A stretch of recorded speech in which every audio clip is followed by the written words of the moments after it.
Hello students, welcome to Edumantra. আমি তোমাদের চিন্ময় sir. তো আজকে আমি তোমাদের সঙ্গে যেটা শেয়ার করে নেব সেটা হচ্ছে important judgement given by Supreme Court. তো সুপ্রিম কোর্ট বিভিন্ন সময় যে ইম্পর্টেন্ট ভার্ডিক্টগুলো যেগুলো দিয়েছে সেইগুলো ইন এ নাটসেল আমরা একটু পড়ার চেষ্টা করব। একাধিক কেসেস আছে, তো যেই কেসেসগুলো যদি মনে হয় একটা ক্লাসে হয়ে যাবে তো আমি তোমাদেরকে করিয়ে দেবো। তো লাগলে ম্যাক্সিমাম 2টো ক্লাস লাগতে পারে। তোমরা যারা WBCS এর মেন্স দিচ্ছ সহ, যারা CDS UPSC সহ অন্যান্য পরীক্ষা যারা দিচ্ছ, তাদের জন্য এই ক্লাসটা কিন্তু very very very much important. সামনেই কিন্তু 16 তারিখ থেকে তোমাদের মেন্স শুরু হয়ে যাচ্ছে, তো সেই দিকে লক্ষ্য রেখে আমি তোমাদের এই কেসগুলো করিয়ে দিচ্ছি। তোমরা অনেকেই আমাকে রিকোয়েস্ট করেছিলে, আমি তোমাদের বলেছিলাম আইদার আমি তোমাদেরকে পড়িয়ে দেবো, না হলে তোমাদেরকে নোটস দিয়ে দেবো। যাক, আমি একটু সময় করতে পেরেছি, আমি তোমাদের সঙ্গে একটুখানি শেয়ার করে নিচ্ছি। তোমাদের যদি ভালো লাগে তো তোমরা চাইলে চ্যানেলটাকে তোমরা সাবস্ক্রাইব করতে পারো, লাইক করতে পারো, বন্ধুদের মধ্যে শেয়ার করতে পারো। ঠিক আছে, তো চলো আমরা শুরু করি।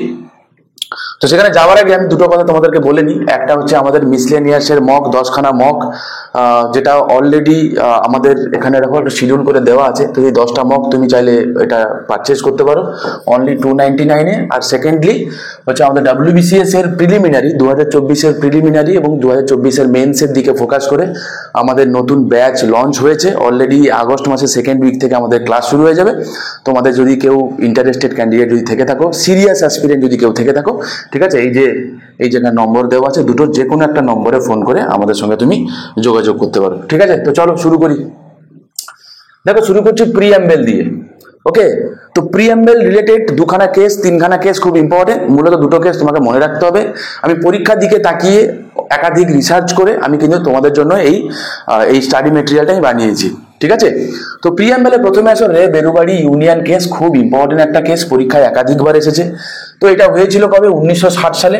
আচ্ছা, একটা কথা বলি, কখনো কখনো এরকমও দেয় যে একদিকে সাল দিয়ে দেয় আর একদিকে কেসগুলো দিয়ে দেয়, যেটা ট্যালি করতে দেয়, এভাবেও পরীক্ষায় আসতে পারে। বা জাজমেন্ট দিয়ে পরীক্ষায় তোমাকে জিজ্ঞাসা করতে পারে অমুক ভার্ডিক্ট সুপ্রিম কোর্ট কবে দিয়েছিল, সেটাও পরীক্ষায় আসতে পারে।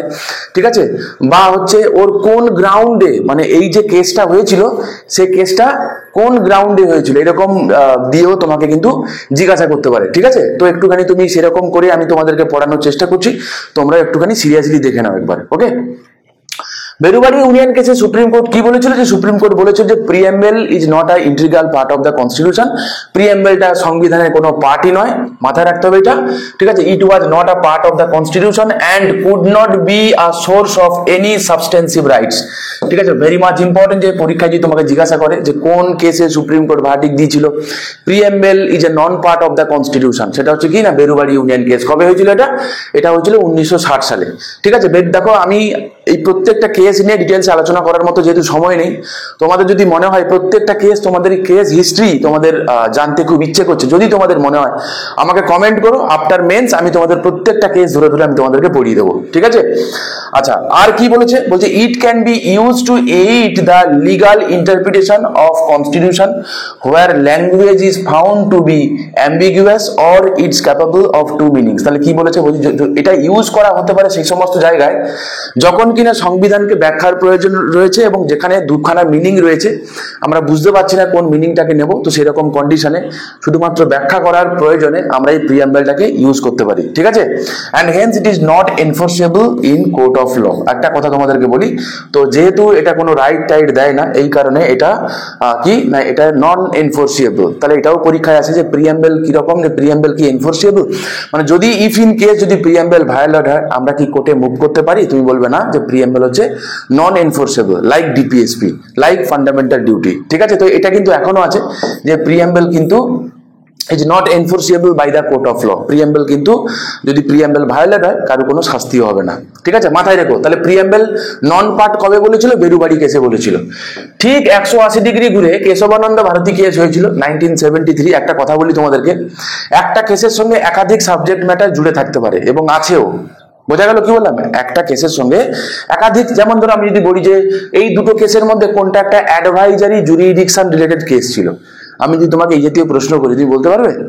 বলো তো অ্যাডভাইজারি জুরিডিকশন কার আছে?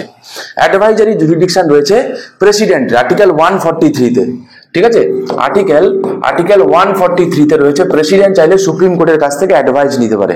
ঠিক আছে, তো এই বেরুবাড়ি ইউনিয়ন কেস ছিল একটা অ্যাডভাইজারি জুরিডিকশন রিলেটেড কেস।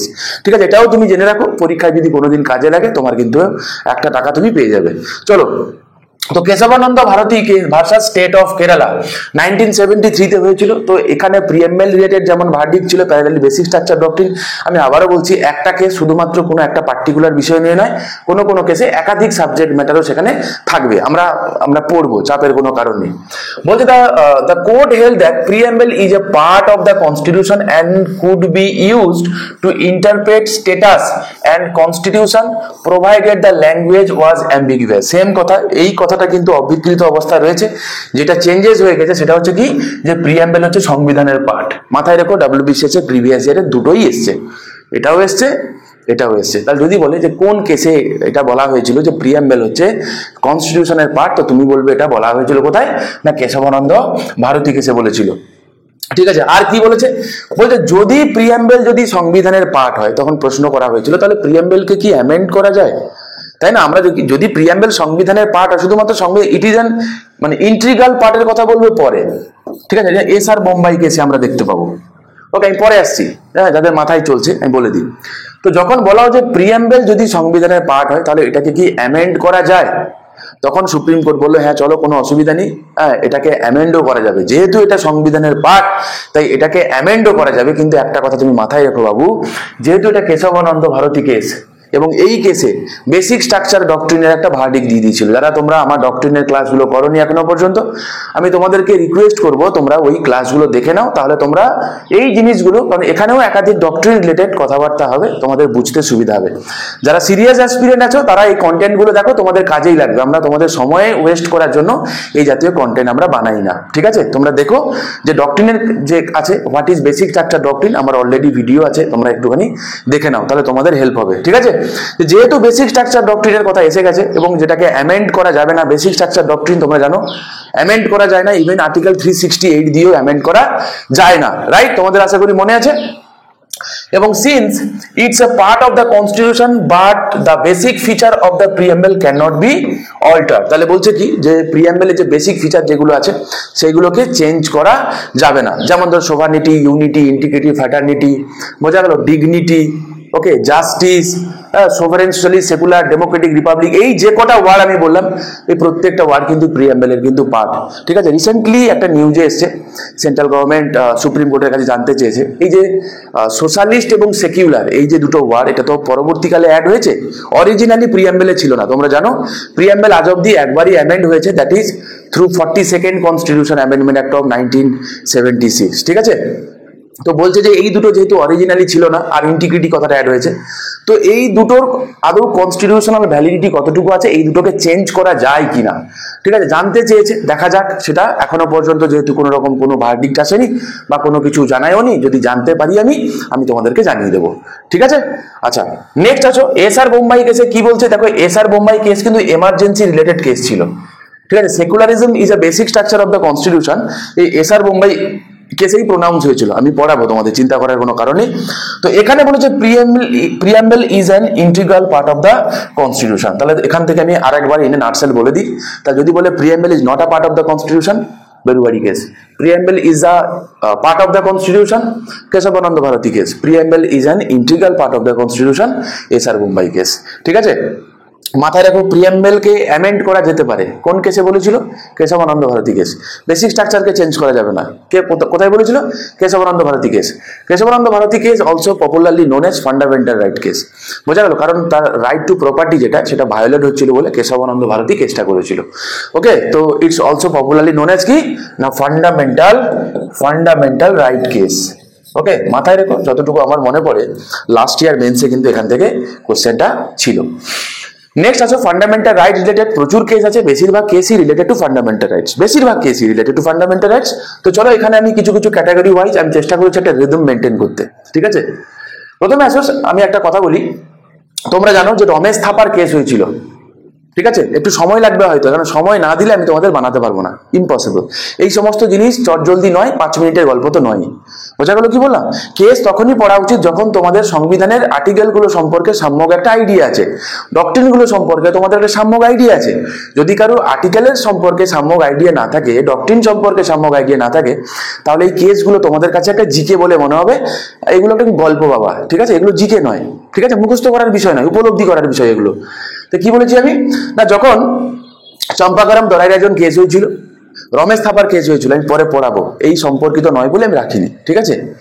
তো এরপরে পার্লামেন্ট রিয়েলাইজ করে যে ডিপিএসপি যখনই আমি এনফোর্স করতে যাব, কারণ তোমরা জানো যে ডিপিএসপি কে বলছে কি যে স্টেট যখন ল বানাবে সেই জন্য ডিপিএসপির কথা মাথায় রেখে ল বানায়, তাই না? আর্টিকেল 37 আছে এবং আর্টিকেল 36 স্টেটের ডেফিনেশন আছে।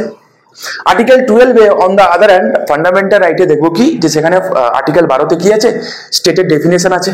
ফান্ডামেন্টাল রাইটের দিক থেকে দেখতে গেলে সেখানে বলা হয়েছে স্টেট যেন কোনোভাবে ফান্ডামেন্টাল রাইটগুলোকে ভায়োলেট না করে রিজনেবল রেস্ট্রিকশন ছাড়া। তোমরা জানো প্রত্যেকটা ফান্ডামেন্টাল রাইটের কিন্তু ইটসেলফ রিজনেবল রেস্ট্রিকশনস রয়েছে, ঠিক আছে। Fundamental rights are not absolute, they are qualified in nature, কারণ রিজনেবল রেস্ট্রিকশন আছে যেগুলো স্টেট চাপাতে পারে, ঠিক আছে।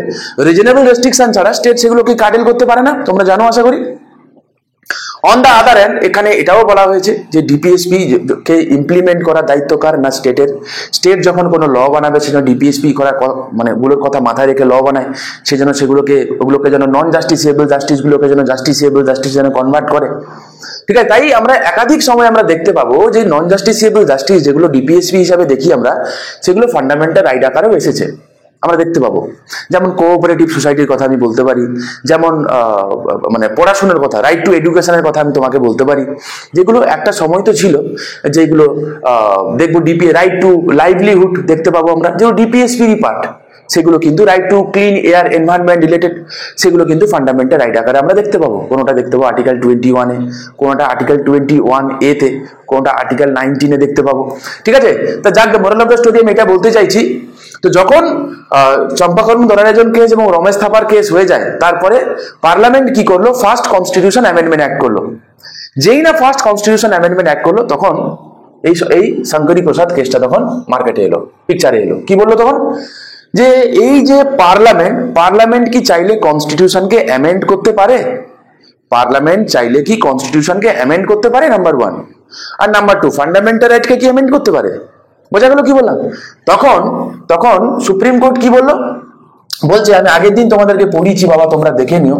সুপ্রিম কোর্ট বললো অ্যাকর্ডিং টু আর্টিকেল 13 ক্লজ 3, সেখানে ল এর যা ডেফিনেশন দেওয়া আছে সেই অনুযায়ী সেখানে ল বলতে অর্ডিনারি ল বোঝানো হয়েছে।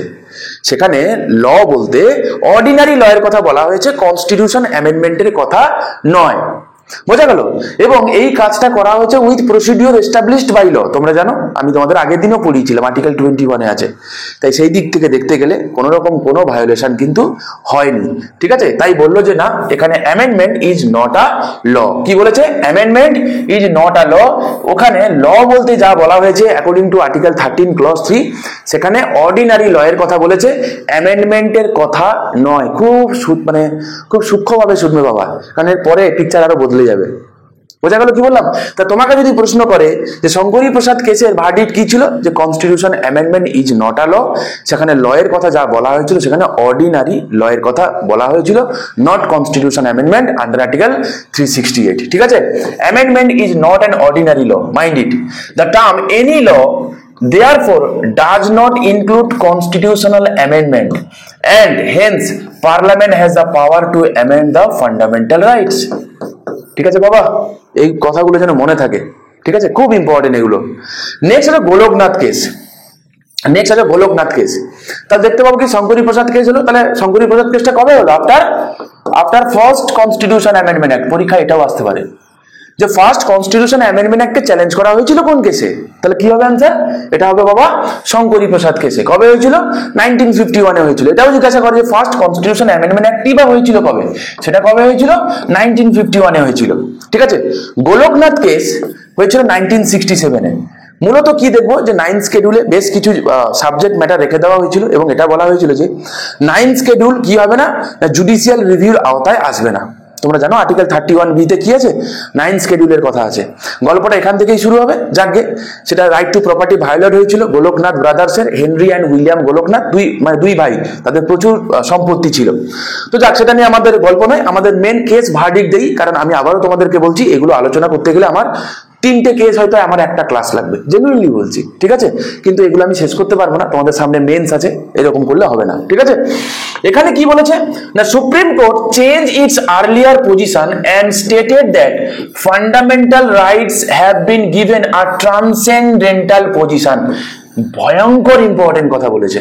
তাহলে কি বলো, শঙ্করী প্রসাদ কেসে যে ভার্ডিক্ট দিয়েছিল জাস্ট 180 ডিগ্রি উল্টে গিয়ে কি করলো না, গোলকনাথ কেসের ভার্ডিক্ট দিয়ে বলছে কি যে না, ফান্ডামেন্টাল রাইটকে অ্যামেন্ড করা যাবে না। কারণ আমি আগের দিনও তোমাদেরকে বলেছিলাম, এই যে আর্টিকেল 368 আমি সেই সময়ের কথা বলছি, 1967 এর কথা, তখন না দেখবো কি না, procedure to amend the constitution কথাটা ছিল। কি বললাম আমি না, procedure to amend the constitution ছিল, পাওয়ার কথাটা কিন্তু ছিল না, দ্য টার্ম পাওয়ার কথাটা ছিল না, ঠিক আছে? তো তাই গোলকনাথ কেসে বললো কি therefore they cannot be amended. Transcendental in position মানে যেগুলোকে টাচ করা যায় না, যেগুলোকে ছোঁয়া যায় না, সেগুলোকে বলা হয়। তাহলে পরীক্ষায় দিয়ে তোমাকে জিজ্ঞাসা করে যে কোন কেসে সুপ্রিম কোর্ট এটা ভার্ডিক্ট দিয়েছিল যে fundamental rights are transcendental in nature, তা তুমি কি বলবে? এটা হবে কি, নান আদার দেন গোলকনাথ কেস। তোমাকে এটা জিজ্ঞাসা করে যে শঙ্করী প্রসাদ কেসের জাস্ট রিভার্সড ভার্ডিক্ট দিয়েছিল কোন কেসে, সেটা হবে কি না, গোলকনাথ কেসে। মনে থাকবে, এটা কিন্তু খুব খুব খুব ইম্পর্টেন্ট। নেক্সট আসো দেখবো কি, এই যে গোলকনাথ কেসে একটা ডক্ট্রিন উঠেছিল, আমি আগের দিনও তোমাদেরকে আমি পড়িয়েছিলাম, ডক্ট্রিন অফ প্রসপেক্টিভ ওভাররুলিং। ঠিক আছে, তোমরা জানো যে যদি দুটো নিয়ে যদি মানে গন্ডগোল হয়, যেটা প্রোগ্রেসিভ ইন নেচার হবে, ঠিক আছে, সেটাকে আমরা নেব এবং আগেরটাকে কি করব, আগেরটাকে আমরা সরিয়ে দেব। তো স্বাভাবিক, শঙ্করী প্রসাদ কেসের ভার্ডিক্ট তাহলে কি হলো, গোলকনাথ কেস দিয়ে কি করা হলো, ওভাররুল করা হলো, ঠিক আছে? এইটাকে বলা হয় কি, ডক্ট্রিন অফ প্রসপেক্টিভ ওভাররুলিং। আর বাবা এখান থেকেই পরীক্ষায় তোমাকে জিজ্ঞাসা করবে, এইখানেই তোমাকে জিজ্ঞাসা করবে যে কোন কেসে সুপ্রিম কোর্ট প্রথমবারের জন্য ডক্ট্রিন অফ প্রসপেক্টিভ ওভাররুলিং টা প্রোনাউন্স করেছিল। তুমি কি বলবে বাবা? তুমি বলবে ইন গোলকনাথ কেস। আর ডক্ট্রিন অফ প্রসপেক্টিভ ওভাররুলিং কোন দেশের ইনোভেশন? এটা হচ্ছে ইউএস এর ইনোভেশন, ঠিক আছে? মাথায় রেখো, ভুলে যেও না। পার্লামেন্ট কি করলো এই গোলকনাথ কেসের ভার্ডিক্টে? কারণ পার্লামেন্ট বললো কি, আচ্ছা আমার কাছে কনস্টিটিউশনকে অ্যামেন্ড করার কোনো ক্ষমতা নেই, ঠিক আছে, দেখো আমি কি করতে পারি। পার্লামেন্ট করলো কি, 24th কনস্টিটিউশন অ্যামেন্ডমেন্ট অ্যাক্ট করলো। আর এই 24th কনস্টিটিউশন অ্যামেন্ডমেন্ট অ্যাক্টে একাধিক প্রভিশন অ্যাড করা হলো। প্রথমত একটা যেটা করা হলো আর্টিকেল 368 সেটা হচ্ছে পাওয়ার কথাটা অ্যাড করা হলো, দ্য টার্ম পাওয়ার, এই কথাটা অ্যাড করা হলো, নাম্বার ওয়ান। নাম্বার টু কি করা হলো? নাম্বার টু যেটা করা হলো, আর্টিকেল 13 ক্লজ 4 অ্যাড করা হলো। কি বললাম আমি? আর্টিকেল 13 ক্লজ 4 অ্যাড করা হলো। দিয়ে এটা বলা হলো যে আর্টিকেল 13 ক্লজ 3 তে যে লয়ের ডেফিনেশন দেওয়া আছে না, সেখানে কনস্টিটিউশন অ্যামেন্ডমেন্টের কথা বলা হবে না, মানে কনস্টিটিউশন অ্যামেন্ডমেন্টকে ছাড়া বলা হয়েছে। তার মানে তোমাকে এটা জিজ্ঞাসা করবে যে আর্টিকেল 368 ইজ নট আ ল, এইটা কোন আর্টিকেলে আছে? তুমি বলবে এটা আছে আর্টিকেল 13 ক্লজ 4 এ। এটা অ্যাড করা হয়েছে through 24th constitution amendment act of 1971। কোন ভার্ডিক্টের পরে? না গোলকনাথ কেসের ভার্ডিক্টের পরে। আর একটা কথা এখানে অ্যাড করা হয়েছিল যে প্রেসিডেন্টের কাছে যদি কোনো কনস্টিটিউশন অ্যামেন্ডমেন্ট বিল যায়, মাইন্ড ইট, কি বললাম, প্রেসিডেন্টের কাছে যদি কোনো কনস্টিটিউশন অ্যামেন্ডমেন্ট বিল যায়, he is bound to sign it. সেটা কিন্তু এখনো এই প্রোটোকলটা আছে, প্রেসিডেন্টের কাছে যদি কোনো কনস্টিটিউশন অ্যামেন্ডমেন্ট বিল যায়, he is bound to sign it, ঠিক আছে? মাথায় রেখো। নেক্সট আসো কেশবানন্দ ভারতী কেস। ওকে, কেশবানন্দ ভারতী কেসে কি বলেছিল না, আমরা দেখেছিলাম concept of basic structure of the কনস্টিটিউশনের কথা এখানে এসেছিল, আই হোপ তোমাদের মনে আছে। এবারে এখান দিয়ে কি বলা হয়েছিল যে যেগুলো বেসিক স্ট্রাকচার হবে সেগুলোকে অ্যামেন্ড করা যাবে না। এবং এখানে আবার একটা কথা বললো কি, এই দেখো, এই গোলকনাথ কেসে কি বলেছিল? গোলকনাথ কেসে বললো কি যে ফান্ডামেন্টাল রাইটকে অ্যামেন্ড করা যাবে না, কারণ fundamental rights are transcendental in nature, বললো তো। ঠিক এই গোলকনাথ কেসের আবার উল্টো ভার্ডিক্ট দিচ্ছে কেশবানন্দ ভারতী কেসে। বুঝা গেল? দিয়ে কি বললো যে না, fundamental rights can be amended, mind it, only if they do not form part of basic structure। তার মানে fundamental right as a whole তুমি অ্যামেন্ড করো, কোনো চাপ নেই, কিন্তু এমন কিছু প্রভিশন তুমি অ্যামেন্ড করতে পারবে না যেটা কিনা বেসিক স্ট্রাকচারের পার্ট হবে, সেইগুলো তুমি অ্যামেন্ড করতে পারবে না। অ্যাজ এ হোল তুমি ফান্ডামেন্টাল রাইটকে তুমি অ্যামেন্ড করতে পারো, কোনো চাপ নেই, যেটাকে বলা হয়েছে কি also known as the fundamental right case. বোঝা গেল? ঠিক এর পরে পরে পার্লামেন্ট আবার একটা কনস্টিটিউশন অ্যামেন্ডমেন্ট অ্যাক্ট করে, এবং তার নাম কি না 42nd constitution amendment act 1976। Basically আরো একটা ঘটনা আমরা দেখতে পাবো কি এর সাথে সাথে আরো একটা ঘটনা ঘটেছিল, মানে আমি বলছি যে গোলকনাথ কেসের পরে যেমন 24th কনস্টিটিউশন অ্যামেন্ডমেন্ট অ্যাক্ট হয়েছিল, তেমনি 25th কনস্টিটিউশন অ্যামেন্ডমেন্ট অ্যাক্ট হয়েছিল। ঠিক আছে, দিয়ে বলা হয়েছিল কি বলতো, দিয়ে article 31C added. Mind it বাবা, মাইন্ড ইট, যেগুলো আমি বলছি ওগুলো কিন্তু পরীক্ষায় আসবে, মেন্সের জন্য তো চোখ বন্ধ করে এখান থেকে পরীক্ষায় কোশ্চেন আসবে। আর্টিকেল 31C অ্যাডেড করা হলো, দিয়ে বলা হলো কি ডিপিএসপি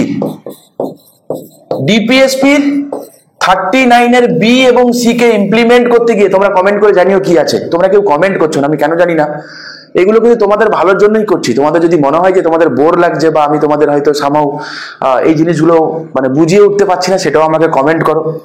ওকে, ডিপিএসপির 39 এর বি এবং সি কে ইমপ্লিমেন্ট করতে গিয়ে যদি ফান্ডামেন্টাল রাইটের আর্টিকেল 14 আর্টিকেল 19 যদি ভায়োলেট হয়, ইউ ক্যানট মুভ কোর্ট। এইটা আছে কোথায় না আর্টিকেল 31C তে, যেটা অ্যাড করা হয়েছিল 25th constitution amendment act. Basically 24th constitution amendment অ্যাক্টটা চ্যালেঞ্জ হয়েছিল কোথায় না কেশবানন্দ ভারতী কেসে। ঠিক আছে, মাথায় রেখো বাবা, এটাও পরীক্ষায় কিন্তু আসে, যেই কথাগুলো বলছি একদম কাজের কথা বলছি। ওকে, তো 42nd কনস্টিটিউশন অ্যামেন্ডমেন্ট অ্যাক্টে কি করা হলো না, সেখানে nullify the doctrine of basic structure. Parliament কি বললো, বলছে না আমি parliament, I am the supreme authority, I can amend the constitution, I can amend any provision of the constitution. ঠিক আছে, এই অ্যামেন্ডমেন্টের ক্ষেত্রে আমার যেন কোনো রেস্ট্রিকশন না থাকে। মাইন্ড ইট, কি বললাম, I can amend, I can modify the constitution, আমি চাইলে কুচবি করতে পারি। ঠিক আছে, এখানে সুপ্রিম কোর্ট কোনো রকম কোনো দখলদারি দিতে পারে না। ঠিক আছে, আমি চাইলে কুচবি অ্যামেন্ড করতে পারি, কুচবি। এই কারণে কি করলো, দুখানা আর্টিকেল অ্যাড করলো, একটা হচ্ছে আর্টিকেল 368 ক্লজ 4, একটা হচ্ছে আর্টিকেল 368 ক্লজ 5। শুনে রাখো, কাজে লাগবে।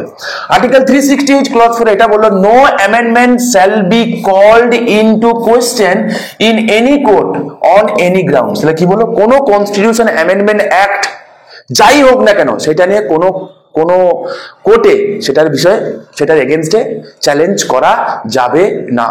বোঝা গেল? এটা করলো কবে, এটা করলো through 42nd constitution amendment act করে আর্টিকেল 368 ক্লজ 4 এ। আর্টিকেল 368 ক্লজ 5 কি বললো, no limitation on the constituent power of the parliament.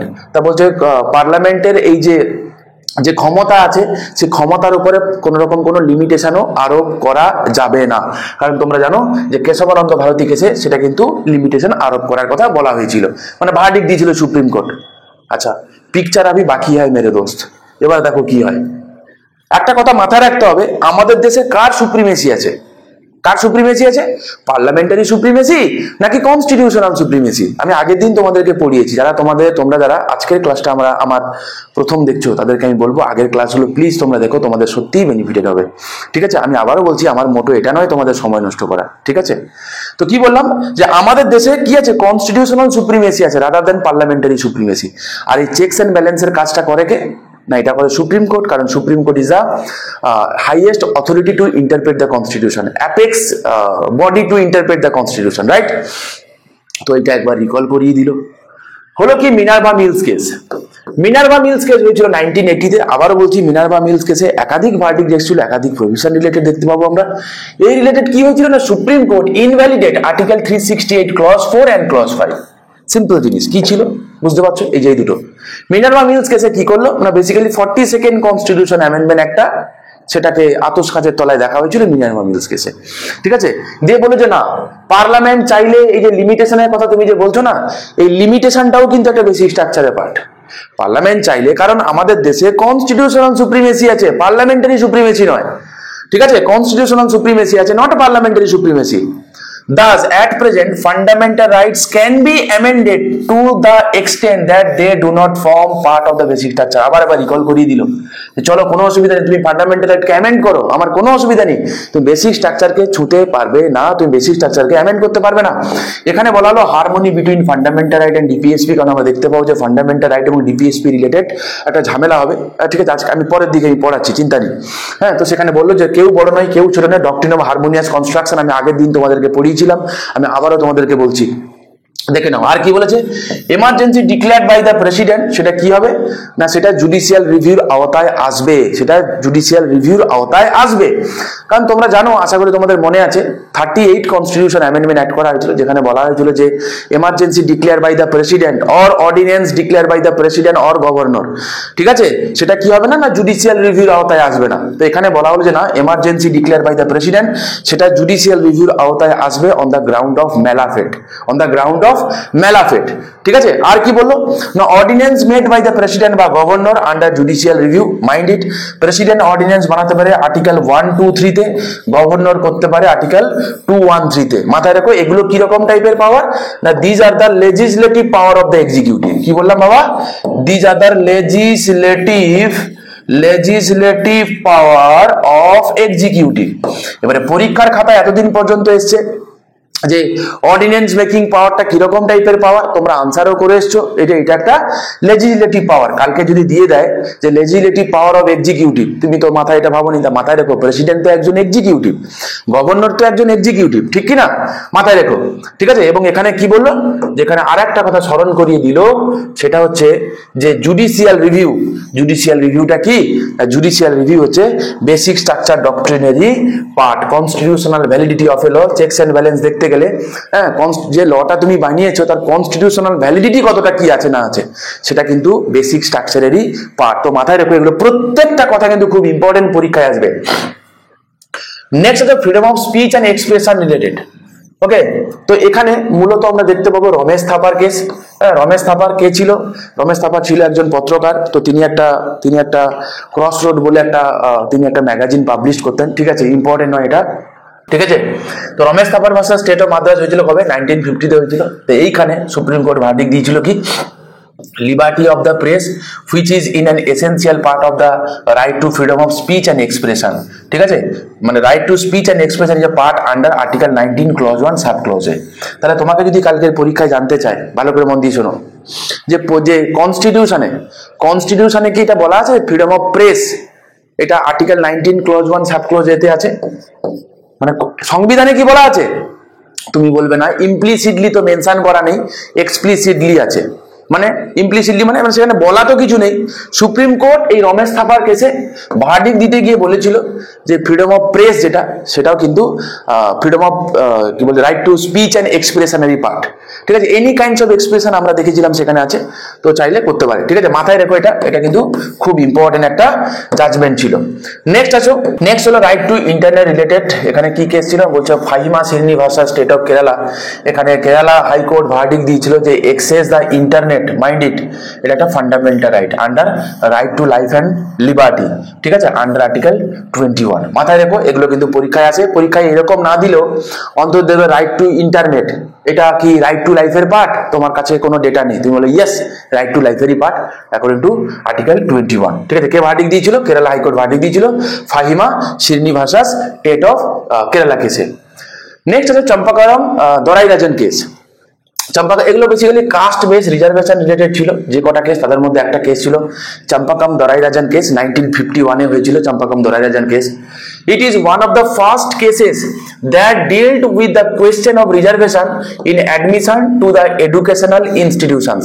দেখো রমেশ থাপার কেস হলো, mind it, Ramesh Thapar case হলো কবে, 1950-তে। তারপরেই হলো চম্পাকারম দরাইরাজন কেস হলো 1951-এ। সিকোয়েন্সটা বোঝো বাবা, তারপরেই হয়েছিল ফার্স্ট কনস্টিটিউশন অ্যামেন্ডমেন্ট অ্যাক্ট, ঠিক আছে, আর তারপরেই হয়েছিল এই কেসটা, তারপরেই হয়েছিল এই যে এই কেসটা।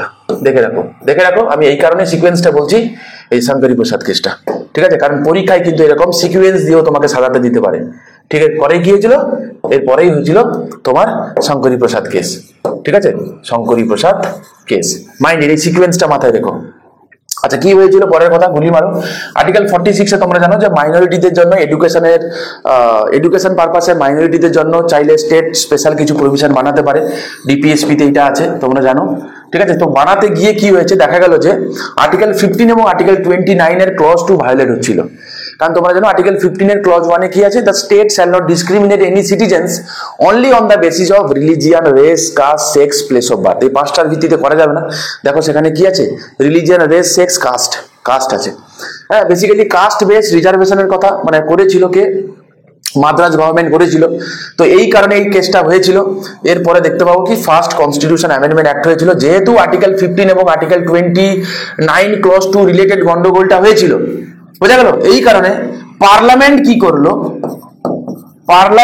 আমি সঠিকই বলছি তোমাদেরকে, পার্লামেন্ট কি করলো, ফার্স্ট কনস্টিটিউশন অ্যামেন্ডমেন্ট অ্যাক্ট করে কি করলো না, আর্টিকেল 15 ক্লজ 4 অ্যাড করলো, দিয়ে সেখানে এইটা বলে দিল যে নাথিং, মন দিয়ে শোনো, nothing in this article or in clause 2 of article 29 shall prevent the state from making any special provision for the advancement of any socially and educationally backward classes of citizens or for scheduled caste and scheduled tribe। তাহলে কি বলেছে, বলছে article 15 article 29 clause 2 তে যাই লেখা থাক, article 15 clause 4 এ আমি এটা বললাম, পার্লামেন্ট বললো কি বললো, যে যাই লেখা থাক, নাথিং, কেউই প্রিভেন্ট করতে পারে না কাকে, স্টেটকে কি করতে না, ল বানাতে। কাদের জন্য, মাথায় রেখো, SEBC, socially educationally backward class. তোমাকে কালকের পরীক্ষায় দিয়ে দেবে যে আর্টিকেল 15 এ যে ব্যাকওয়ার্ড ক্লাসের কথা বলা হয়েছে, কিরকম টাইপের ব্যাকওয়ার্ড ক্লাস, ঠিক আছে। তোমাকে দেবে সোশ্যালি ইকোনমিক্যালি ব্যাকওয়ার্ড ক্লাস, ঠিক আছে, সোশ্যালি এডুকেশনালি ব্যাকওয়ার্ড ক্লাস। তো মাথায় রেখো বাবা, ইকোনমিক্যালি ব্যাকওয়ার্ড ক্লাসের কথা ছিল না, socially and educationally backward class, কারণ বিষয়টা এডুকেশন রিলেটেড হচ্ছে, তাই না। আর্টিকেল 46 এ এডুকেশনের কথা বলেছে, ইকোনমির কথা নয়। কনসেপ্ট যেন ক্লিয়ার থাকে, ভুল যেন না হয়, ঠিক আছে। Socially and educationally backward class, তার সঙ্গে কার কার কথা বলা আছে না, শিডিউল কাস্ট এবং শিডিউল ট্রাইব। ওকে, পরবর্তীকালে আমরা ইডব্লিউএস এর কথা দেখতে পাবো পরবর্তীকালে, তোমরা আমাকে কমেন্ট করে জানাবে সেটা ইডব্লিউএস টা আমরা কবে অ্যাড করেছি। নেক্সট আসো কি বলছে, controversy related to reservation in private educational institutions. তো প্রাইভেট এডুকেশনাল ইনস্টিটিউশনে অ্যাডমিশনের ক্ষেত্রে বেশ কিছু কি হয়েছিল না, বেশ কিছু ল্যান্ডমার্ক জাজমেন্ট আছে, রিলেটেড বেশ কিছু অ্যামেন্ডমেন্টও আছে, যেগুলো আমরা একটুখানি পড়বো, এখান থেকে পরীক্ষায় কোশ্চেন্স আছে, ঠিক আছে। কি বলছে না, বলছে Inamdar versus state of Maharashtra 2005 সালে কেস হয়েছিল। Supreme court opined that government can not introduce, মন দিয়ে শুনবে, quota in private unaided educational institution. তাহলে ইনামদার কেসে কি বলেছে, যে গভর্নমেন্ট যেটা করতে পারবে না, কোটা সিস্টেম করতে পারবে না প্রাইভেট আনএইডেড এডুকেশনাল ইনস্টিটিউশনে, as it was violate article 19 clause 1 supplement freedom of profession কে এটা ভায়োলেট করছে, এই কারণে এটা করা যাবে না। এবারে কি হলো, ইনামদার কেসের উল্টো মানে যে ভার্ডিক্ট দিয়েছিল, তো সেইটা বেসিক্যালি পার্লামেন্ট কি করলো, একটা কনস্টিটিউশনাল অ্যামেন্ডমেন্ট করলো, that is 93rd constitution amendment act. আর এই কারণে পরীক্ষায় তোমাকে জিজ্ঞাসা করা হয় 93rd কনস্টিটিউশন অ্যামেন্ডমেন্ট অ্যাক্ট কবে হয়েছে, কি অ্যাড করেছি, লাইক দ্যাট। তো এখানে আর্টিকেল 15 ক্লজ 5 কে অ্যাড করা হলো, লাস্ট ইয়ারে মেন্সে এখান থেকে কোশ্চেন ছিল। শুধুমাত্র এখানে কেস নয় বাবা, এখানে প্রচুর অ্যামেন্ডমেন্টও যেমন রিলেটেড আমি তোমাদেরকে পড়িয়ে দিচ্ছি, প্রচুর আর্টিকেলও তোমাদেরকে পড়িয়ে দিচ্ছি, যেটা এবং ডক্ট্রিনও, এগুলো তোমাদের কিন্তু কাজে লাগবে। The state is empowered to make any special provision for the advancement of socially and educationally backward classes of citizens for the scheduled caste or scheduled tribes। ঠিক আছে, এবার একটা কথা কি বললো, regarding their admission to the educational institutions including private educational institutions minded. তাহলে এখানে কি বলেছিল ইনামদার কেসে, যে করতে পারবে না, তাই তো। Parliament 93rd constitution amendment act করে কি বললো, যে না করতে পারবে, কোটা সিস্টেম থাকতে পারে, ইভেন প্রাইভেট আনএইডেড এডুকেশনাল ইনস্টিটিউশনের ক্ষেত্রেও সেটা প্রযোজ্য হবে। আর পরীক্ষায় তোমাকে এটাই দেবে যে প্রাইভেট আনএইডেড যে এডুকেশনাল ইনস্টিটিউশন যেগুলো আছে, সেখানে অ্যাডমিশনের ক্ষেত্রে যে কোটা থাকবে, এটা কোন আর্টিকেলে আছে এবং কবে অ্যাড করা হয়েছে। তুই বলবে এটা অ্যাড করেছে through 93rd constitution amendment act of 2005 এবং আছে আর্টিকেল 15 ক্লজ 5 এ আছে, ঠিক আছে। মাথায় থেকে জানো, এখানে except the minority educational institutions, মানে তোমরা জানো এটা অ্যাপ্লিকেবল হবে না কোথাও নম্বর আর্টিকেলে না, আর্টিকেল 30 ক্ষেত্রে এটা ইজ নট অ্যাপ্লিকেবল, আর্টিকেল 30 ক্ষেত্রে ইজ নট অ্যাপ্লিকেবল। ঠিক আছে। আচ্ছা, ওখানে যে মাইনরিটির কথা বলা হয়েছিল, কিরকম টাইপের মাইনরিটির কথা বলা আছে ওখানে? ঠিক আছে, মাথায় রেখো, এই যে আর্টিকেল 30, আর্টিকেল 29 এবং আর্টিকেল 30-তে যে মাইনরিটি আছে, কিরকম টাইপের মাইনরিটি আছে তোমরা আমাকে কমেন্ট করে জানিও। ঠিক আছে, চলো। আচ্ছা আচ্ছা, আমি বলেই দিই, নাও পরীক্ষায় আসবে। লিঙ্গুইস্টিক মাইনরিটি,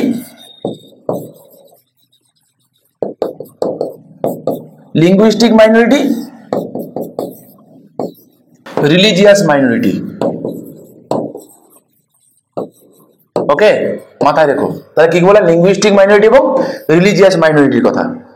আচ্ছা, নেক্সট বলছে কি, Vishaka versus state of Rajasthan 1997 এর কেস হয়েছিল, খুব ইম্পর্টেন্ট কেস। এটা কেন important? Sexual harassment in the work place. ঠিক আছে, কারণ এটা ভায়োলেট অফ আর্টিকেল 14, 15 এবং 23। এবং পরীক্ষায় কখনো কখনো এরকম জানতে চাওয়া হয় যে নিচের কোন আর্টিকেলগুলো মহিলাদের ডিগনিটি রিলেটেড আর্টিকেল। পরীক্ষা প্রিভিয়াস ইয়ারে দেখো, পরীক্ষা কিন্তু আছে, দেখে রাখো। আর্টিকেল 14, আর্টিকেল 15, আর্টিকেল 23 এর কথা এখানে কিন্তু বলেছে। নেক্সট আসো, মন্ডল কমিশনের কথা বলবো। এটা ওবিসি রিলেটেড, আদার ব্যাকওয়ার্ড ক্লাস। ঠিক আছে, বিপি মন্ডল, তো তার নেতৃত্বে এটাকে অ্যাপয়েন্ট করা হয়েছে যে আমাদের দেশে ব্যাকওয়ার্ড ক্লাসের অবস্থা কেমন। ঠিক আছে, মন্ডল কমিশনকে অ্যাপয়েন্ট করা হয়েছিল কবে? 1979-এ, আন্ডার আর্টিকেল 340। তোমরা জানো আর্টিকেল 340 দিয়ে কি করতে পারে না প্রেসিডেন্ট, কি করতে পারে না ব্যাকওয়ার্ড ক্লাস মানে ক্লাসের জন্য একটা কমিশন তৈরি করতে পারে, আর্টিকেল 340-এ আছে।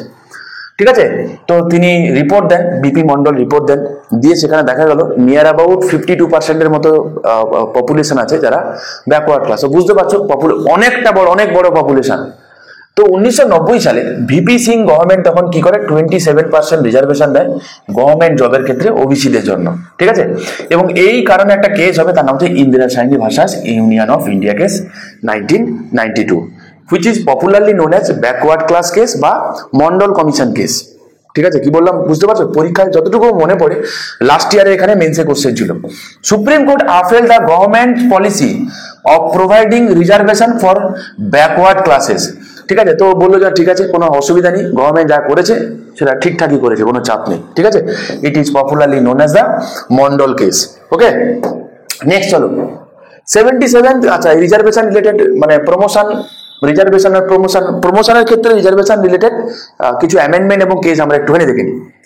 77 অ্যামেন্ডমেন্ট অ্যাক্ট হচ্ছে 1995-এ। এই অ্যামেন্ডমেন্ট অ্যাক্টগুলো ভেরি মাচ ইম্পর্টেন্ট, যেখানে আর্টিকেল 16 ক্লজ 4A অ্যাড করা হয়, যেখানে বলা হয় কি provided reservation in promotion to SC এবং এসটি। ঠিক আছে, এবারে প্রমোশনের ক্ষেত্রে যখন রিজার্ভেশন করা হচ্ছে তখন স্বাভাবিকভাবে এটা ভায়োলেট করছে যে সুপ্রিম কোর্ট তখন অলরেডি বলেছিল কি যে রিজার্ভেশন থাকতে পারে শুধুমাত্র এন্ট্রি লেভেলে, প্রমোশনের ক্ষেত্রে নয়। তো যেটা ভায়োলেট করছিল, তো যেই কারণে আমরা দেখতে পাবো কি মানে মাইন্ড যেটা মানে 77 কনস্টিটিউশন অ্যামেন্ডমেন্ট অ্যাক্ট, যার ভার্ডিক্ট দেখতে পাবো কি Ajit Singh versus state of পাঞ্জাবে। এটা বলেছিল supreme court upheld the validity of 77 amendment act and directed to introduce the catch up rule। আচ্ছা, একটা কথা তোমাদেরকে বলি, মাথায় রেখো, যে ইন্দিরা সাইনি কেসে কি বলেছিল অলরেডি দেখলাম আমরা, যে সেখানে যে এন্ট্রি লেভেলে রিজার্ভেশন থাকবে বা সেটা প্রমোশনের লেভেলে থাকবে না, এটা ইন্দিরা সাইনি কেসের ভার্ডিক্টে বলেছিল। ঠিক, ইন্দিরা সাইনি ভার্ডিক্টটা কবে হয়েছে দেখো, লাস্ট টাইম বলে দিচ্ছি, 1992-তে হয়েছে। ওকে, আচ্ছা, এবারে এই যে 77 কনস্টিটিউশন অ্যামেন্ডমেন্ট কবে হলো? 1995-এ, জাস্ট তারপরে হলো। পার্লামেন্ট কি করলো না প্রমোশনের ক্ষেত্রে রিজার্ভেশনকে ইন্ট্রোডিউস করলো, তাহলে ফলে কি হলো ইন্দিরা সাইনি কেসের যে জাজমেন্ট সেটাকে ভায়োলেট করছিল। ঠিক কিনা? Ajit Singh versus state of পাঞ্জাবে গিয়ে কি করছে না নিজের যে ভার্ডিক্ট যেটা দিয়েছিল ইন্দিরা সাইনি কেসে সেটাকে ওভাররুল করে দিল নিজে, দিয়ে বলো না পার্লামেন্ট যে কাজটা করেছে ঠিক করেছে, শুধু ঠিক করেনি ক্যাচ আপ রুলকে ইন্ট্রোডিউস করলো। জানো, do you know what is catch up rule?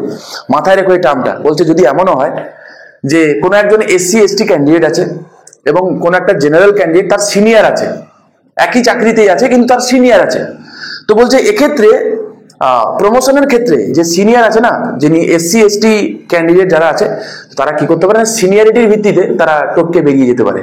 তাই বোঝালে, একে জেনারেল ক্যান্ডিডেটকে সরিয়ে তো এরা নিচে থাকা সত্ত্বেও উপরে গিয়ে কি হতে পারে না তার প্রমোশন হতে পারে। এটাকে বলা হচ্ছে ক্যাচ আপ রুল। তো মাথায় রেখো, যদি বলে যে কোন কেসে ক্যাচ আপ রুলের কথা বলা হয়েছিল, Ajit Singh versus state of Punjab কেসে বলা হয়েছিল। তারপর দেখতে পাবো 88 কনস্টিটিউশন অ্যামেন্ডমেন্ট অ্যাক্ট হয় 2001 সালে।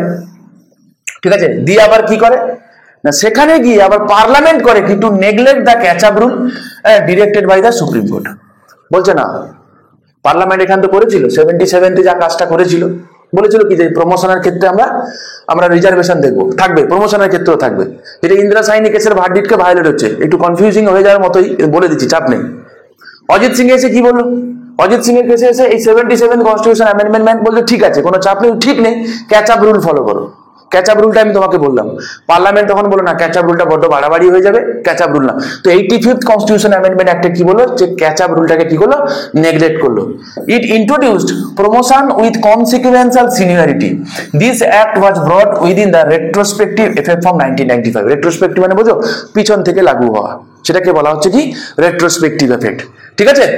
আর নাগরাজ কেস হয়েছিল 2006 সালে, সেখানে কি হলো 85th কনস্টিটিউশন অ্যামেন্ডমেন্ট যেটা হয়েছিল সেটা কি হয়েছিল, ওয়াচ কোয়েশ্চেন, সেটাকে চ্যালেঞ্জ করা হয়েছিল। তো এই আমি 86 ভুল বললাম, আমি 85th কনস্টিটিউশন অ্যামেন্ডমেন্ট একটা চ্যালেঞ্জ করা হয়েছিল কোথায়, নাগরাজ কেসে। ওকে, নেক্সট চলো। আচ্ছা, টি কে Rangarajan versus state of Tamil Nadu 2003 সালে কেস হয়েছিল। তো এখানে ভার্ডিক্ট কি ছিল, government official don't have right two strike. খুব খুব খুব খুব খুব ইম্পর্টেন্ট বাবা, যে গভর্নমেন্ট অফিসিয়ালস এর কোনো স্ট্রাইকের অধিকার নেই, এটা বলেছিল কোন কেসে, না টি কে Rangarajan versus state of Tamil Nadu কেসে বলেছিল। মোহিনী জৈন কেস ভয়ঙ্কর লেভেলের important case, Mohini Jain versus state of Karnataka, এটা হয়েছিল 1989-এ। এখানে বলা হয়েছিল কি right to education is a part of right to life. Mind it, এই যে এডুকেশনের কথা না তোমরা আশা করি জানো, আর্টিকেল 45-এ সেখানে এডুকেশনের কথা ছিল, রাইট টু এডুকেশন, ঠিক আছে। একটা গল্প বলছি, ভালো করে মন দিয়ে শোনো। তো আর্টিকেল 45-এ কি ছিল, আমি ছিল বলছি বিফোর 2002 আর্টিকেল 45-এ ছিল যে 6 থেকে 14 বছর বয়স্ক শিশুদেরকে কি হবে, ফ্রি অ্যান্ড কম্পালসারি এডুকেশন দেওয়া হবে। বোঝা গেল। মোহিনী জৈন কেসে কি ভার্ডিক্ট দিল, যে না এই যে ফ্রি অ্যান্ড কম্পালসারি এডুকেশন যেটা, এটা ডিপিএসপি তো আছে ঠিক কথা, এটাকে ফান্ডামেন্টাল রাইট করে দেওয়া হোক বলা হলো। কে বললো, মোহিনী জৈন কেসে বললো। Unni Krishnan JP versus state of Andhra Pradesh 1993-তে কেস হয়, সেখানে পরিষ্কার করে বলে supreme court of India interpreted the right to education as implicit in the right to life under article 21। ভাবতে পারছো, এই যে আমরা আর্টিকেল 21A তে পড়ি রাইট টু এডুকেশনের কথা, 6 থেকে 14 বছর বয়স্ক শিশুদেরকে, অন্য কোনো প্রভিশনে হয়তো অ্যাড করতে পারতো, অন্য কোনো আর্টিকেলে হয়তো অ্যাড করতে পারতো, আর্টিকেল 21A তে কেন? তার কারণ হচ্ছে এইটা, কারণ সেখানে বলা হলো কি যে আর্টিকেল 21-এ যে রাইট টু লাইফ আছে না, সেখানে রাইট টু এডুকেশনটা রাইট টু লাইফেরই পার্ট। কারণ একজন ব্যক্তি রাইট টু লাইফ, তার জীবনের অধিকার, জীবনকে সুন্দর করে কে, শিক্ষা। শিক্ষা আনে চেতনা, একটা মানুষকে কমপ্লিট করে কে, শিক্ষা। তাই শিক্ষা ছাড়া একটা মানুষের লাইফ ইনকমপ্লিট থেকে যায়। তো এই কারণে বলা হলো শিক্ষাটা রাইট টু লাইফেরই পার্ট হওয়া উচিত। বোঝা গেল কোথাও। উন্নি কৃষ্ণন, তাহলে তুই মোহিনী জৈন এবং উন্নি কৃষ্ণন মাথায় রেখো, দুটোই ভার্ডিক্ট কিন্তু খুব ইম্পর্টেন্ট, ঠিক আছে, particularly for children up to the age of 14 years. এবং দেখবো কি আফটার মোহিনী জৈন এবং উন্নি কৃষ্ণন কেস, এই দুটো কেসের পরে কি করা হলো না 86 কনস্টিটিউশন অ্যামেন্ডমেন্ট অ্যাক্ট করা হলো, যেটা হয়েছিল 2002 সালে, দিয়ে কি করা হয়েছিল মন দিয়ে শুনবে বাবা, ফান্ডামেন্টাল রাইটের একটা চেঞ্জেস হয়েছিল, আর ফান্ডামেন্টাল ডিউটিতে একটা চেঞ্জেস হয়েছিল, আর ডিপিএসপি তে একটা চেঞ্জেস হয়েছিল। এই সেম কনস্টিটিউশন অ্যামেন্ডমেন্ট অ্যাক্ট করে 3 জায়গায় চেঞ্জেস হয়েছিল। প্রথমে কাকে দিয়ে শুরু করবে বলো, প্রথমে আসো ডিপিএসপি দিয়ে। আর্টিকেল 45-এ কি ছিল, যে 6 থেকে 14 বছর বয়স্ক শিশুদেরকে কি হবে, ফ্রি অ্যান্ড এলিমেন্টারি এডুকেশন দেওয়া হবে, এই তো বলা হয়েছিল। এটাকে কি করা হলো, পুরো কাট করে নেওয়া হলো। যেমন কাট করে নিলাম, কাট করে কি করা হলো, এইটা ঢুকিয়ে দেওয়া হলো আন্ডার আর্টিকেল 21A। এখন সেটা ওখানে দেখতে পাবো, যেটা একসময় আর্টিকেল 45-এ ছিল, এখন সেটা আর্টিকেল 21A তে দেখতে পাবো। বোঝা গেল। তাহলে আর্টিকেল 45 এখন খালি ফাঁকা রইল, ফাঁকা থাক, আমি ফিল আপ করছি পরে। এবার একটা কথা বলো তো, 6 থেকে 14 বছর বয়স্ক শিশুরা, 6 থেকে 14 বছর বয়স্ক শিশুরা তারা নিজের থেকে কি স্কুলে যেতে চায়? যায় না। না, আমি যেতাম না, অন্তত আমাকে মেরে ধরে পাঠানো হতো। তো অনেকেই যেতে চায় না, এটা অনেকের ক্ষেত্রেই ঘটে, এটা স্বাভাবিক জিনিস খুবই, স্কুলে যেতে চায় না। তাহলে স্কুলে যদি একটা ক্যান্ডিডেট যদি স্কুলে যেতে না চায়, এটা শিশু স্বাভাবিক জিনিস, যদি স্কুলে যেতে না চায়, তাকে স্কুলে পাঠানোটা কার দায়িত্ব? অভিভাবকের দায়িত্ব না। তোমরা জানো যে 42nd কনস্টিটিউশন অ্যামেন্ডমেন্ট অ্যাক্ট যেটা হয়েছিল 1976-এ, সেখানে ফান্ডামেন্টাল ডিউটির কনসেপ্ট অলরেডি এসে গেছিল, ঠিক আছে। যেখানে অরিজিনালি 10খানা ফান্ডামেন্টাল ডিউটি ছিল, তাই না?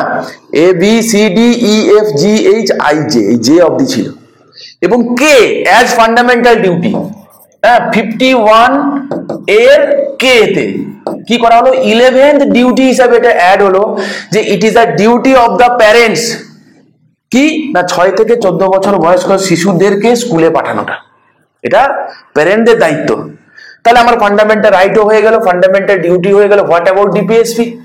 এই যে আর্টিকেল 45 এ যেটা খালি থেকে গেল, মানে কাট করে তো 21 এতে পেস্ট করে দিয়েছি, ওখানে তখন অ্যাড করে দেওয়া হলো যে education up to 6 years of age.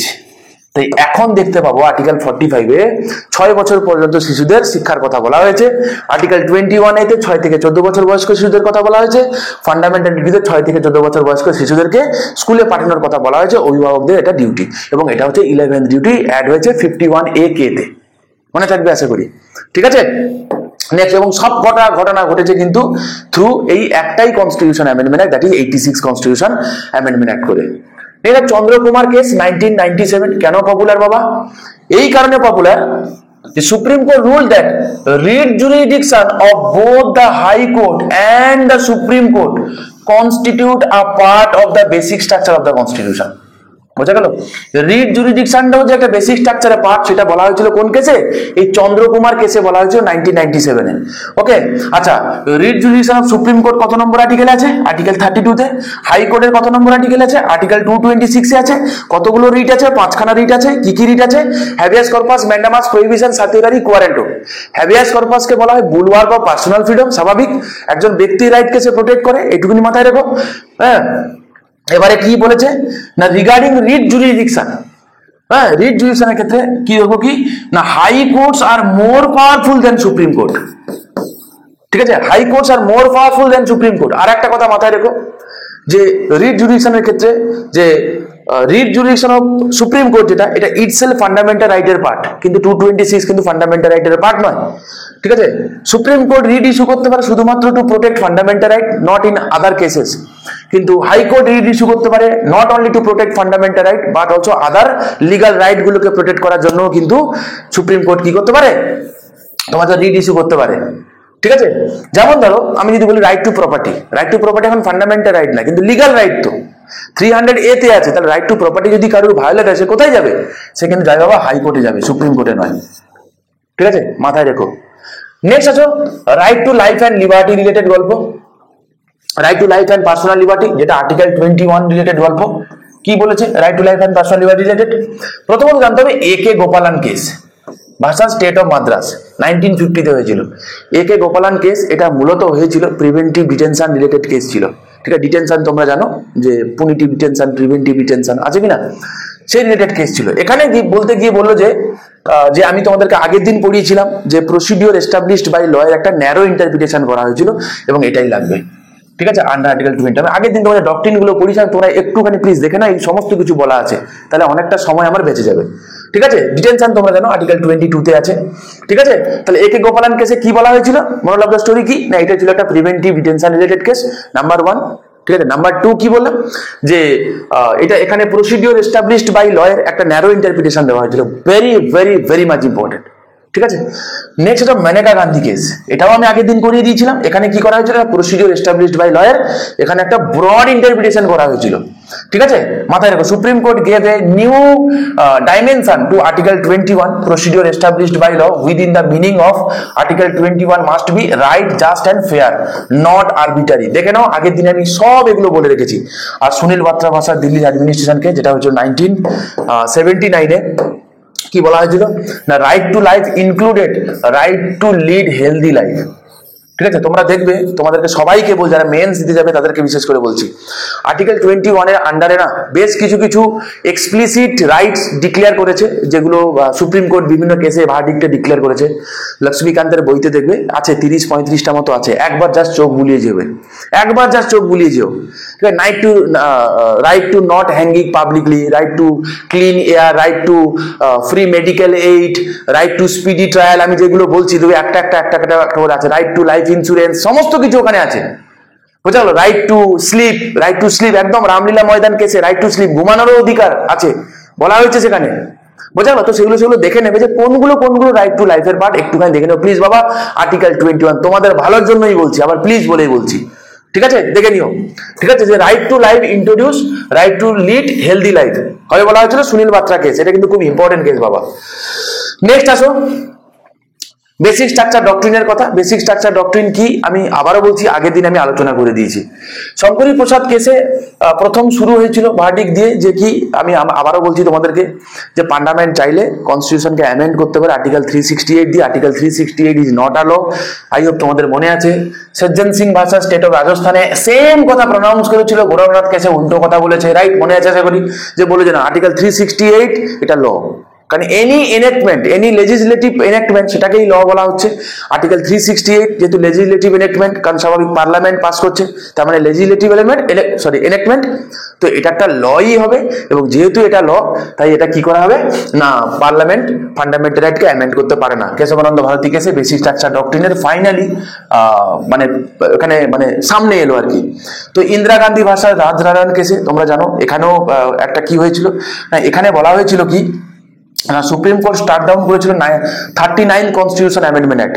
তো বেসিক্যালি 39 কনস্টিটিউশন অ্যামেন্ডমেন্ট অ্যাক্ট সেটা হয়েছিল এমার্জেন্সি পিরিয়ডের সময় হয়েছিল, এবং সেখানে বলা হয়েছিল যে কোনো মানে বেসিক্যালি উনি রিপ্রেজেন্টেশন অফ পিপলস অ্যাক্ট দিয়ে ম্যালাফেট করে যে জিতে গেছিলেন সেটা প্রমাণ হয়ে গেছিল, তো ওনাকে সরে যেতে হতো। এই কারণে উনি একটা প্রভিশন অ্যাড করলেন যে স্পিকারের, প্রথমে বলি প্রেসিডেন্ট, ভাইস প্রেসিডেন্টের ইলেকশন, স্পিকারের election, prime minister election related যদি কোনো রকম কোনো ডিসপিউট হয়, তাহলে তোমরা কেউ কোর্টে যেতে পারবে না।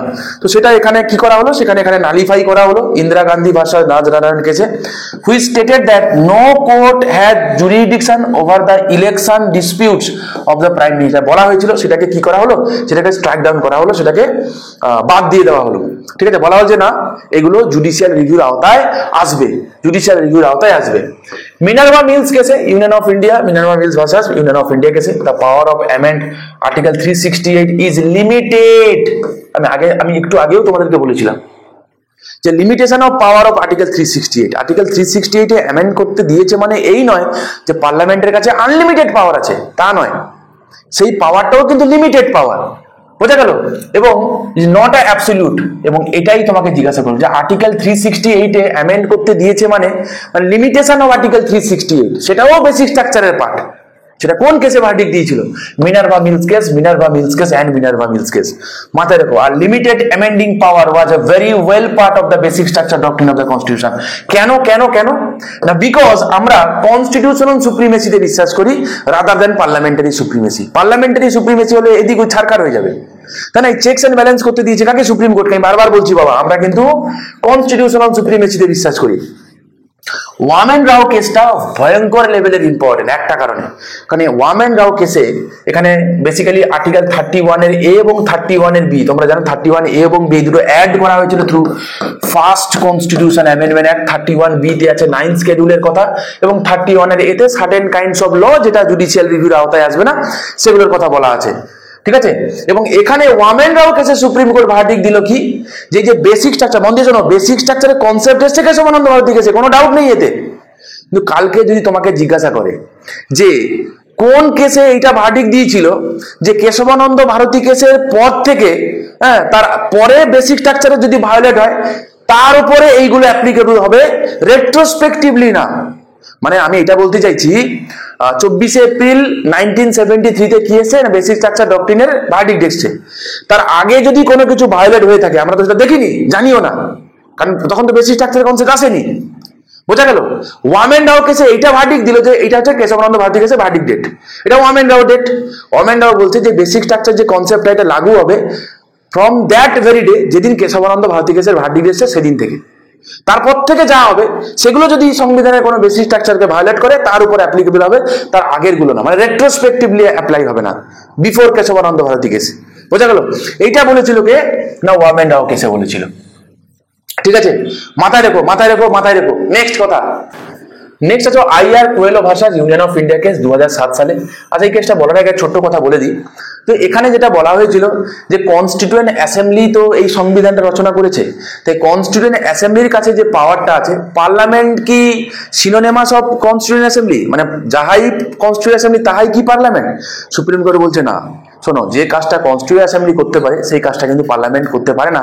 তাই একটা কথা তোমাকে স্মরণ করিয়ে দিই যে the court noted that article 368 does not make the legislature the original constituent assembly. বুঝলো? দিয়ে বললো কি article 368 comes with restriction and that restriction is a basic structure. Mind it. তাহলে আর্টিকেল 368 মানে যদি তোমাকে বলে যে পার্লামেন্টই বা কনস্টিটিউয়েন্ট অ্যাসেম্বলি কিন্তু পার্লামেন্ট নয়, বা constituent assembly is not single, বা parliament equals to constituent assembly, এটা একদমই নয়। তাই পার্লামেন্ট কনস্টিটিউয়েন্ট অ্যাসেম্বলি যেই কাজটা করতে পারতো, হ্যাঁ, মডিফাই করার ক্ষেত্রে যে কাজটা করতে পারতো সেটা পার্লামেন্ট করতে পারে না, কারণ পার্লামেন্টের হাতে কি আছে না, পার্লামেন্টের উপর একটা রেস্ট্রিকশন আছে।